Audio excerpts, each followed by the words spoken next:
Oh man, it's the grab bag. My brother Jason is why I was into wrestling when I was younger. He was obsessed, extremely so, with wrestling. He was about 20 years older than I was, so every once in a while I could stay the night at his place and we would watch wrestling and eat Hamburger Helper. And this was back during the early 90s. Oh no, that's when it was at its highest point of cheesiness. Yes, I was a fan of Doink the Clown. I was like 8. Come on, there was a clown and he was hitting people with chairs. It was hilarious. And for every silly gimmick, there was also The Undertaker. And there were other, more serious wrestlers. Even The Undertaker had a little bit of cheese during the 90s. And it was during the 2000s that the Attitude Era came about. And also, don't judge me, I didn't get the Paul Bearer joke. Alright? It took me a long time to realize that. What is this guy, stupid or something? So the main reason I've been thinking a lot about wrestling is because a certain documentary just came out. And I watched all of it. And the entire time I really enjoyed the whole thing from the beginning onward, the history of the WWE back when it was the WWF, Vince McMahon's rise to power and everything else, and him consolidating the video services. I mean, they were only located in one small section, but they started to expand. There's a lot of very interesting things that have happened. One of the first big breaks was when a certain Captain Lou Albano was on a flight with a singer.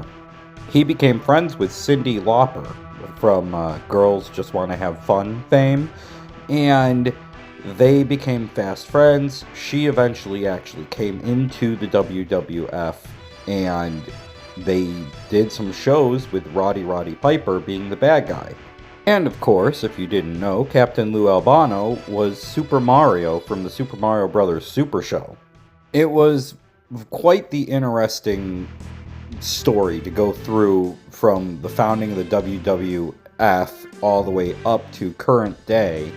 And of course, Vince McMahon was not exactly the best person in the world.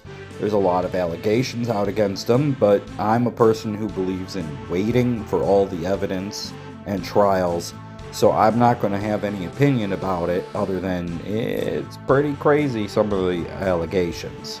The late 90s into the early 2000s is when the Attitude Era started, and that was when wrestling was at its absolute peak, with matches like The Undertaker versus Mankind. You had Stone Cold Steve Austin, The Rock, and it was just the best point, the best stories, the most over the top, everything.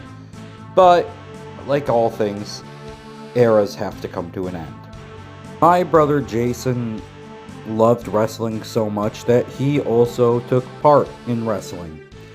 And at some points during the Attitude Era, there were a lot of spin-off companies that were trying to make a name for themselves. And, well, my brother was part of a group that did amateur wrestling, and at an event they did wrestling in mashed potatoes.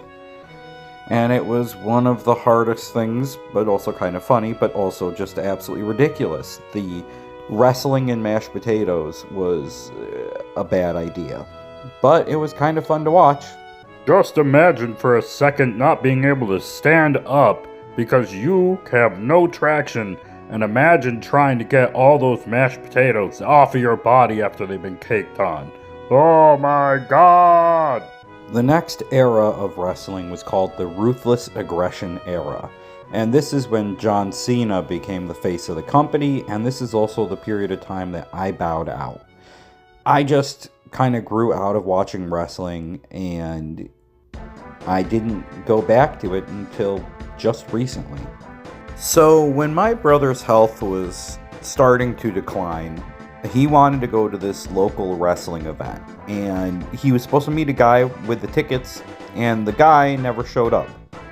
So Jason had to fast talk his way into letting us into the show and getting the promoter the tickets later. And one of the things I remember about the show was there was a guy dressed up as a, sea captain, and he was running around to the Gilligan's Island theme for like 5 minutes, which seemed so weird and over the top. And that's the thing with like the local shows. You don't know what you're going to get with them. And the quality difference between WWE and local shows is just night and day. But it was still a fun time, and he loved every second of it. So now we get to the current era of WWE. Vince McMahon is no longer in charge. He has been taken off the board and has no creative power. His daughter and his son-in-law who happens to be Triple H, are the ones in charge of the company. And they are bringing it to Netflix, coming real soon. And financially, the company is not as well off as it used to be, and they're trying to change things around. So it'll be very interesting to see what is in the future for WrestleMania, for the Royal Rumbles, for WWE just in general. And I think that my brother Jason would have loved this current direction that it's moving in. The face of the company right now is a baby face, and that means it's a hero character, not a villain character. The new setting is hopeful and fun, and perhaps they'll be able to get some of that Attitude Era magic back. And I think Jason would have liked it. And that's why I think I'm going to continue watching it when it comes out on Netflix. After a lot of time, it just, I don't know, it feels right. And I think he would have liked it.